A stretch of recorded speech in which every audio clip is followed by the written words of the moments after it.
Hello, my name is Ryan Parker. I'm a wildlife conservationist and animal behaviourist. I'm a wildlife presenter on screen and in person as well. I give educational talks to schools, colleges, and universities, getting people excited about wildlife conservation. On top of that, I am a safari guide as well, and I'll do any other conservation work which is needed, whether that's like elephant monitoring, catching game, anything else needed. Set up camera traps. If it's to help wildlife, I'm there.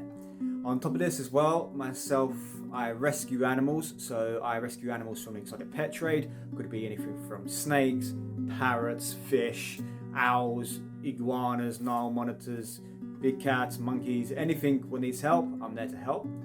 As well, I also rescue British wildlife as well, which can range from foxes, hedgehogs, and lots of pigeons.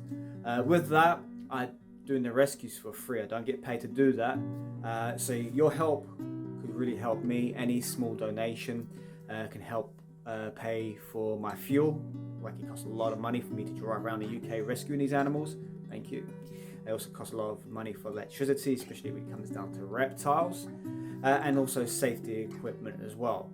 Things like snakes, sometimes you have to use like snake hooks and things like that. So that could really help me. My organisation is called Save the Animals, Save the World. Do go check us out, and I'm generally here to help.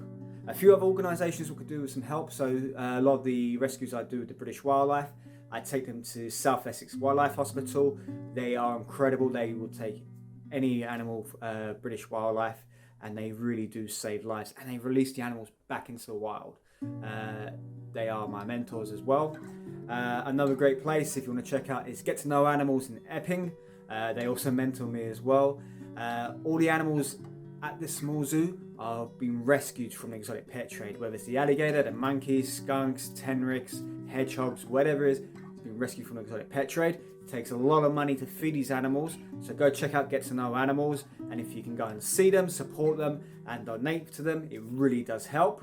And then going out into the wild, we've got United Tanzania, a really great organisation that I work with, what does conservation work in Tanzania in rural areas where there's human and predator conflict, mainly hyenas. So they work to protect the hyenas and protect the local people and do this for educational purposes as well. So you can go and donate and help them as well.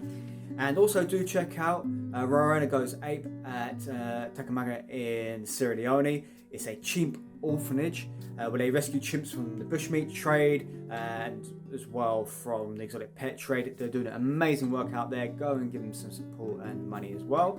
And back to the UK, there's one more great place I really like to work with, and that is Wildside Exotics. They take a lot of animals from the exotic pet trade and do a lot of rescues there. They've got like mountain lions, zebras, various different primates.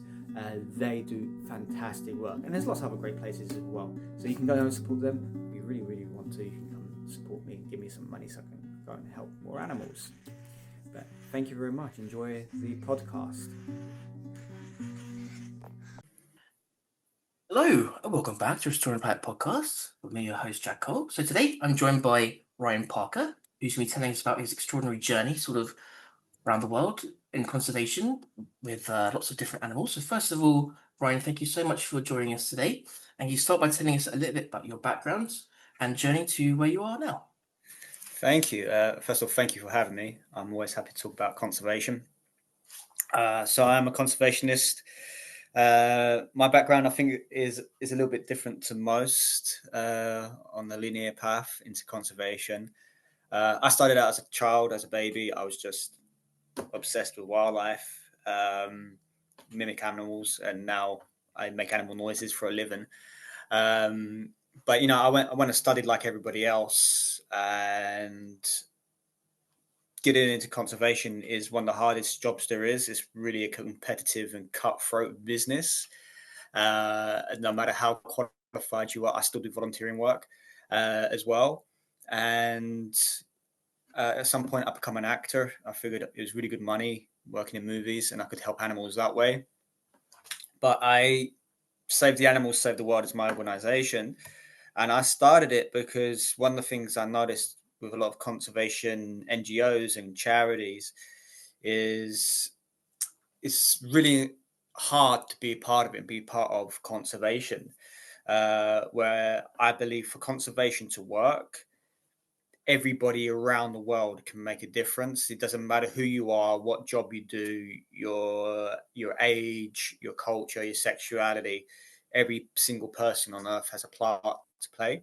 Uh, you don't have to be out in the bush tagging lions or removing snares or, you know, just doing what we do. The simple act of just like moving a snail out of a cycle path makes a difference. But like life choices, depending on what chocolate you choose. So one of the things I noticed when I was doing all these like charity events and raising money was everything was like a minimum. You have to raise a minimum £500 or dollars to do this event, and then you have to raise more money. And I was like, maybe if somebody just wants to donate £1, it's good enough for me. If someone wants to donate £1 million to me, I'm going to take it. I'm very happy with it.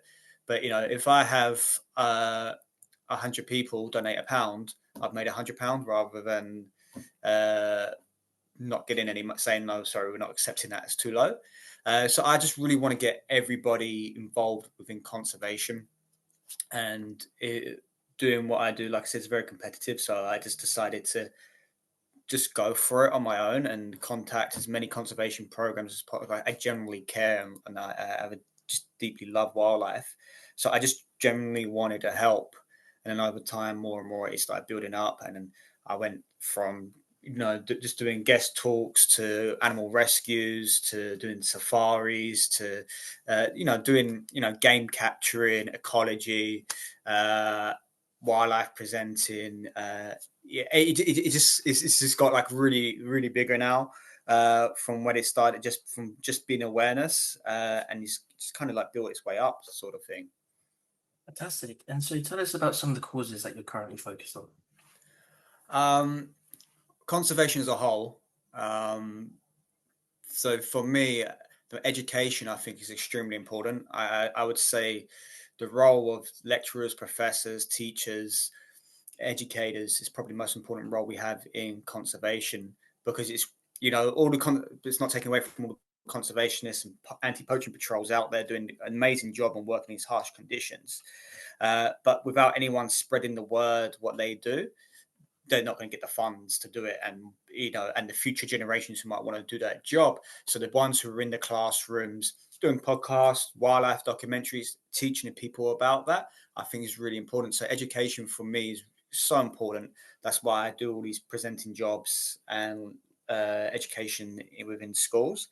um, the exotic pet trade is like a big one, because I do the rescues. I rescue British wildlife, but I do a lot of rescues of exotic pets. It's really horrendous. Now, I'm not out there to name people and call them bad for keeping these animals. I'm sure they're really good people.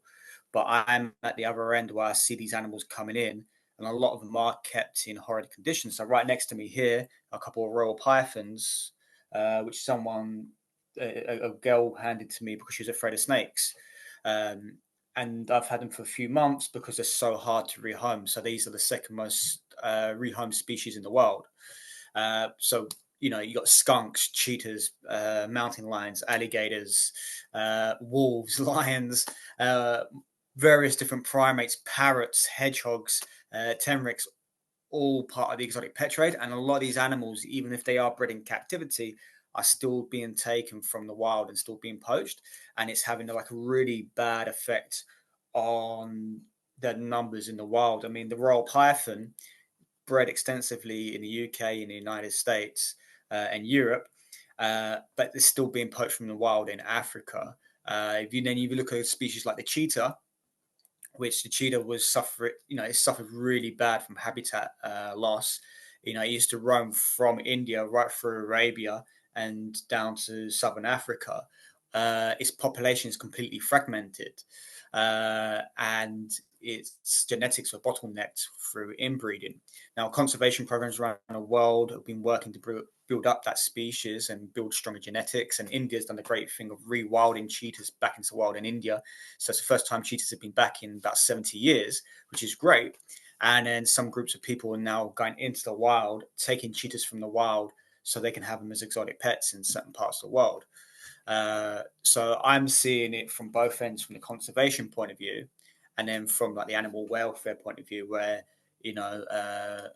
I am seeing animals with like ripped open feathers, like parrots will self-abuse themselves, and bearded dragons with mouth rot and just damage their face, and tortoises with deformed shells. Because it's to look after these animals, it takes a lot of money.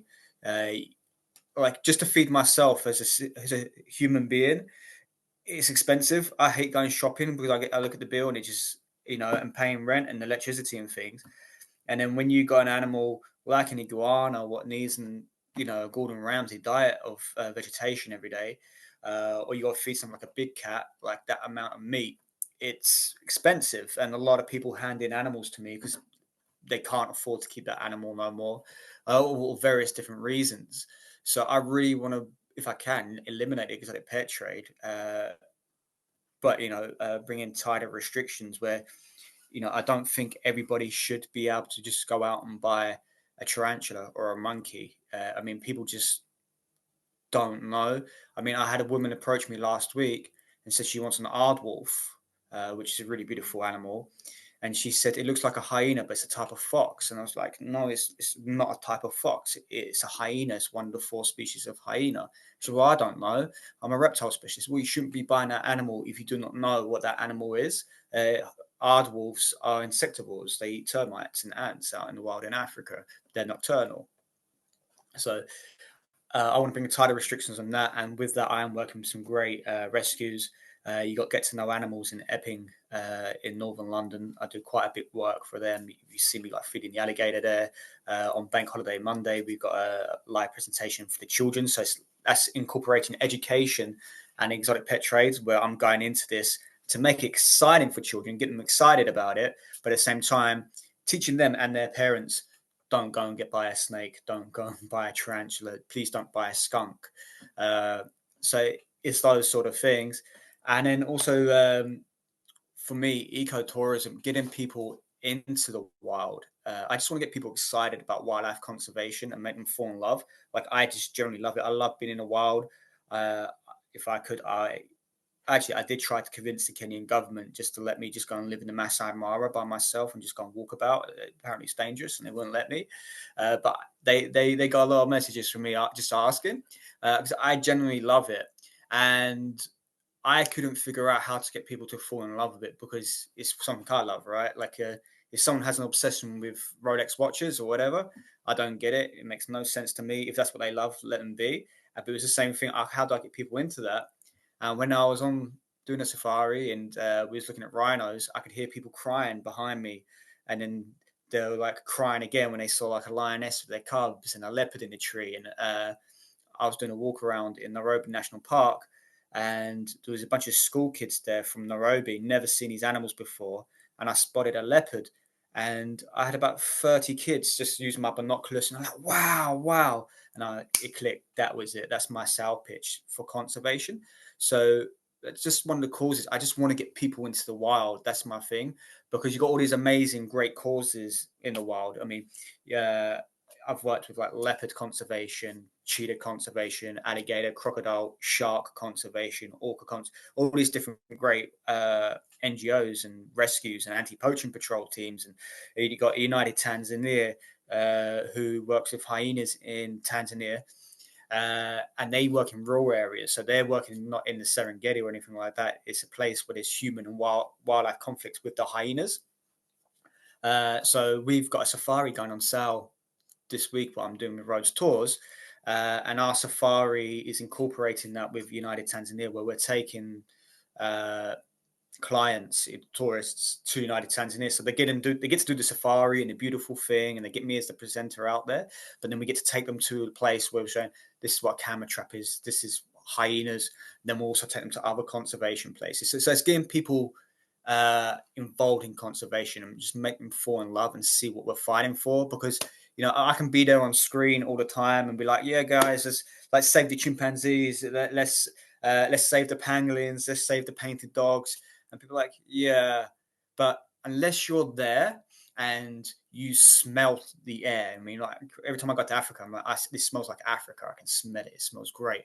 Or let's save the orcas. Let's not put, we can send people, let's take orcas out of captivity and, don't let them be, in SeaWorld and things like that. And it looks things like things are changing. But it's just that, it's just empty the tanks, empty the tanks, empty the tanks. Where I'm like, all right, you can go and see orcas in the wild of Scotland. You can go kayaking with them in British Columbia. You can go diving with orcas in North. I mean, when I'm saying this, I've been in the water with the orcas. It's the greatest experience of my life. But I'm nothing special. I'm like broke, and if I can do it, everyone else can do it. And it's not that expensive for what someone pays for like a 2 week holiday or vacation, whatever you call it, in Tenerife, all inclusive. You can come on one of my safaris for that price, and Fantastic. close, yeah. And so, just to bring it back a little bit to the trafficking that you mentioned at the beginning there. So, tell us, how does it actually work? This illegal trafficking, is it a case of being smuggled in, and then they're then being found by customs? Like, how does that process work? And I'm thinking more about those pythons that I didn't realize you had right next to you. What? How does that come about? And I'm curious to a little bit know, perhaps more about sort of the darker side of the kind of the systems that are allowing this to take place in Britain. But it's a money thing. I mean, with the exotic pet trade, with that included with all animal trafficking. So that's like pangolin scales, tiger bones. The black market on animal wildlife trafficking is a $23 billion industry every year, and that number was released by Interpol, which also incorporates money laundering, prostitution, guns, human trafficking. It incorporates so much else into it. So it is poaching of animals. Like when people think of poaching, yeah, it is rhino horns and elephant tusks and lion skins, but it is of live animals as well. And it's just to feed the exotic pet trade. And people do smuggle these animals in incredible ways. I mean, there was a gorilla what was found flying from Nigeria to, I think it was going to Turkey earlier this year in February. Uh, but it's through bribes, it's through payoffs, it's through politicians turning blind eyes. I mean, with Brexit, since then it was, I think about 10 years ago, Brexit came in, right? Since then, it's made things more difficult where people can get animals from the continent over to the UK and vice versa because people breed here and send it over. But they find ways. I mean, a lot of things are happening with the British government, as we've probably seen in the news. It's gone pretty crazy at the moment. Um, but if they're struggling to, I mean, the crime in London and things like that is just terrible, right? So if they're struggling with that, imagine how easy it is for these animal smugglers to come in. I mean, about 2 months ago, in my local town, the police done a raid on a marijuana farm and they found an alligator in the back garden. I think it was in the shed, which has been, illegally kept there. Now, some of these species, like the aardwolf, which I mentioned earlier, you don't need a dangerous wild animal license for it. So the Dangerous Wild Animal Act from 1976 incorporates a lot of species. A lot of species you don't need that for, which I think you should. I mean, like a green anaconda, reticulated python, which is the longest snake species in the world. You don't need a license for that. You can just go to your local pet shop and buy that. Pretty small. It grows pretty big. Like an alligator snapping turtle, one of the most powerful bite forces in the animal kingdom. You just go and buy it in your local pet store. So you've got people breeding them, but also they're just smuggling them from the wild. The same way like weapons are going to be smuggled, the same way drugs, human trafficking. It's the same applying to animals. And the people who do smuggle it, so the poachers themselves, they don't actually make a lot of money from it. So a lot of these people, they come from quite deprived areas, where there's not a lot of food or medication. And it's so the question is, if child number one gets to eat on Monday night, child number two gets to eat on Tuesday night, Wednesday you're both starving, and we restart this again on Thursday. So you ask yourself the question: if there's no jobs, there's no medication, your kids are starving. Tortoises are heavily trafficked. They'll go and find like a red-footed tortoise, find a nest, and they'll pick up the shells. And they don't care what happens to shells. Some people go and eat those shells. Some of those tortoises will go to zoos, but a lot of them go into the exotic pet trade. It'll be the same for like iguanas, frogs. Now, some countries are more tighter. Like Australia has quite a really strong tight restriction. But here in the UK, I think we are an island, so it makes it a little bit more different than having it spread around in Europe. And since Brexit come in, but a boat trip over from France, as we're aware from the papers, is quite a short boat trip, and not just from France, from Denmark, from Germany, all these different ports. They're quite easy to get in as well. But a lot of it's bribery. But you'd be amazed. Have you ever seen that film Snakes on a Plane with Sam Jackson? I've seen Snakes on a Plane, yes. I think it's a great film. I just love Sam Jackson, but most people think it's like a really stupid film. It's like over the top and stuff. It is a little bit over the top, but I've been down to the quarantine section at Heathrow and I've seen rattlesnakes, Western Diamondback rattlesnakes, Mozambique spinning cobras, uh, which people have smuggled in, and they smuggle in their hand luggage. I don't know how they smuggle in their hand luggage because they go through my luggage just because my GoPro's in there, and they take my boots off because it's got mud on it. And you go through these. So I don't know how they do it, how they smuggle it in, but they're smuggling in snakes, frogs, turtles. And people will do weird things. I've heard like turtles being smuggled in women's bras, in people's underwear, in packs. So it does really happen, and people, do chance it. There was a woman. She wrote an article for her college, and she got a job at Heathrow. And a tarantula, I don't know what species it was, but a tarantula got loose on one of the planes at Heathrow, and they had to shut down, like, the flight was like delayed and everything like that to catch this tarantula. So it just shows that Snakes on the Plane is probably the most realistic out of the uh, weird animal films. So it is one of those things. It is very unfortunate. And last week, a woman contacted me, and I is really troubling. It made me really angry. It's really stressful, and quite a few other rescues who I spoke to. Um, she doesn't know what she's talking about. It's the Aardwolf woman, and she showed me loads of videos. I haven't released these videos yet. We're trying to figure out how to do this, but she released loads of videos. She had king cobras. She had a big like Tupperware box with a female rattlesnake in there, and lots of little babies, and they're all, the rattles going, which is a sign of stress. But there was another video where she's just tubs just stacked to the ceiling of various different snakes. She had gamboon vipers in there, copperheads, but she also said she had a bobcat in her garden, skunks. She had American alligator, spectacled caiman. Uh, so with the trafficking, they're taking them from, you got them breeding the animals, so they're breeding and transferring them across countries. Then you've got people just poaching and taking out the wild. Uh, a big source is, they come in from Southeast Asia, and then you have the legal ones as well. Like, I went into, I don't want to get sued, so I'm not going to name the shop, but it's quite a big chain here in the UK, an aquatic store, and they got clownfish and all the other marine fish, but they had like things like alligator gar, stingrays, piranha, and stuff like that. African pufferfish and stuff like that. And I asked the guy, where did he get these like fish from? They bred. He says another caught in the wild. So this is for a big chain as well. And so with the exotic pet trade, because you had something like Tiger King, people just think lions and tigers and cheetahs, which is still a horrendous thing for them to be taken out of the wild.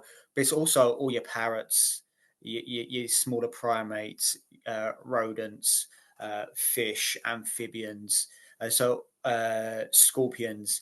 I mean, if you was aware of how many of these animals are in your local town, people would freak out. And some of these animals, I love them, but a death stalker scorpion, that is one of the most venomous animals on the planet of the Earth. King cobras, like yeah, it's so much that it's the same as a drug trade and weapons that's smuggled in the same way. There's a lot of money to be made. Like I said, a $23 billion industry on the black market. And so, what might be, you spoke so broadly, and there's obviously so much to take in, but what might be perhaps one or two specific organizations that you'd like to highlight that are doing great work, perhaps not just in trafficking itself, but a bit more broadly that you think at the moment could really do a bit of a boost in terms of advocacy, donations, wherever it might be? You can always donate to me. I do these rescues. Like I said, I do the British wildlife rescues and the exotic pet trade, and it costs me a lot of money and fuel. to do this because it's expensive and I don't get paid. It takes like 4 hours out of my day sometimes, sometimes more. So you can always donate to me and just help me feed these animals and pay for my fuel. And I just, Um, sorry to interrupt, Ryan. What's the name of your organisation again?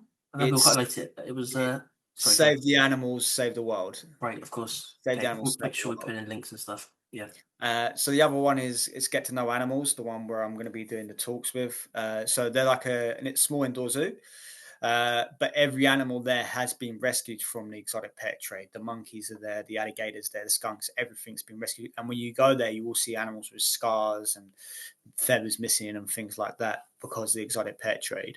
And they're just full on for education, promoting against keeping these animals as pets. And they've helped me rehome quite a few animals, so they've got like a fund me page on there as well, and that's why I'm doing presentations with them. Another one is Wild Side Exotics in near the Forest of Dean. So I don't know if you saw in the papers earlier on this year, a bunch of big cats needed to be rescued from a cat sanctuary. So Lindsay, who runs it, done that, and we had about a month to get all these cats rescued and find them homes. Otherwise, they'd be euthanized. And she just built all these enclosures for like the mountain lions, and she's still doing. Every time I speak to her, she gets a lot of emails at 1 a.m. from me, and I get them back. And it's just full on non-stop, and they need money to take in these animals as well. I mean, they got gibbons, meerkats, capybara, bobcats. So like really, you can check them out and donate as well. Then a really great one. So like I said, I rescue British wildlife, and a lot of the British wildlife I rescue goes to the South Essex Wildlife Hospital. And the lady who runs it, Sue, she's the one who trained me as a kid when I was 17 in doing animal rehab and rescues. And, you know, uh, 17 years later, so another whole lifetime, I still go back there taking her these rescues, and I, I think like they're one of the best in the UK. They don't turn animals down. I mean, I rescue a lot of pigeons, and for some reason, the people who love foxes or love badgers and think they're cute just don't care about pigeons. So I end up rescuing a lot of pigeons, and they're extremely busy. Like I like to go there and have a chat with Sue, and we have a chat. But sometimes I go there and there's like a line of 6 people with all the animal rescues to take him. So they're a really great one to donate to. They really need the help. But then if you want to like look abroad, you take it in United Tanzania, the hyena organization. So hyenas, I love hyenas. They're beautiful, but they got a bit of a bad reputation. They're known as demons, and thanks to the Lion King, they're now seen as villains. And even wildlife documentaries, they're made out just to be just like horrible scavengers, and they're actually more intelligent than I love lions, but hyenas are more intelligent than lions. They're actually more successful hunters than lions as well. Um, Really important to the ecosystem, but they just don't get the attention what's needed to fund their conservation value. And United Tanzania, they do amazing work, but people go and steal their camera traps. Um, and they're like I said, they're in rural areas where there's conflict between the hyenas and people, and then they're like funding like rabies vaccines for the people's local dogs, going to schools, teaching the kids and adults as well how to live alongside these hyenas. And in Tanzania, in East Africa, climate change, the climate crisis, or you want to call it, is a huge thing at the moment. So they're dealing with like major floods, major droughts. Like here in the UK, we get like 2 days of like a heat wave, and then the whole country comes to a close. Or we get like a bit of rain or something. It's a danger to life. There, they got people's houses being washed away every day, people being killed. Uh, and it's really rural areas where there is really a struggle. So any money what goes to them, it goes directly into conservation. So when I work with conservation programs, I'm sure WWF and all these other places do good things, but I want to work with the teams which are doing hands-on work on the ground. So they're doing really amazing work. And the other one I would say is Rhino Goes Ape. And if you heard of Tagamaga in Sierra Leone, the big organization, there's a chimp rescuing. They do amazing work rescuing chimps from the exotic pet trade, from the bushmeat trade. And Rowena, who runs it, she's based in the Netherlands but goes and works in Sierra Leone, just does amazing work and just pure passion, just puts so much energy into it. And a lot of these chimps, They got emotional scars like us humans. When we have trauma, the chimps have it as well. A lot of chimps afterwards may not be able to be released back into the wild. So they provide a really great home, but they're also working with the locals as well, teaching them how to live alongside, the primates they share their home with. So yeah, that's a really great one to check out. Fantastic. You're a hardworking man. And what would be your final message for our audience? That everybody can make a difference. Like every single human, doesn't matter what your job is. Like, you don't have to be a conservationist. Every single job can be linked to conservation. Just to give you an example, if you look for jobs out in the bush or something, the job what comes up most is being a chef, because everybody needs to eat food. And you do these expeditions, you need your camp chef. But it doesn't matter if you're a lawyer. I know a woman studying to be a lawyer, I think in California, uh, to focus on conservation. If you want to be like a boat driver, a rescue diver, a photographer, an accountant, like, you got to imagine everything is an infrastructure and a business, an Uber driver, a pizza, whoever you are, you can make a difference. And if you want to know how, it's just reach out to me. I'll be happy to tell you. It is simple things. Don't go and buy pet snakes. If you go on a holiday to Caribbean, and you're sitting there going golden brownie, some nachos, and having a cocktail, and you see somebody walking along with a monkey on their shoulder, and it's like $1 to have a selfie with the monkey. I know you think it's going to look great for your Instagram and stuff like that, but don't do it. That monkey's going to be out there for 12 hours a day in 35 degrees heat. When you're too hot, you go in the sea, in a swimming pool, an air conditioned room, and have a drink. That monkey hasn't got a great life. So that's the way you make a difference. It's by those little small things. Yeah, like, please support us who may be doing the bigger things out there, who are doing anti-poaching patrols, or doing animal rescues and things like that. We need your support, and we need your money, because it costs. But you yourself can do those small little things, small little tweaks in your life. Just make conscious decisions, and that's how you make a difference in the world. Yeah. Ryan, thank you so much for your time. Thank you.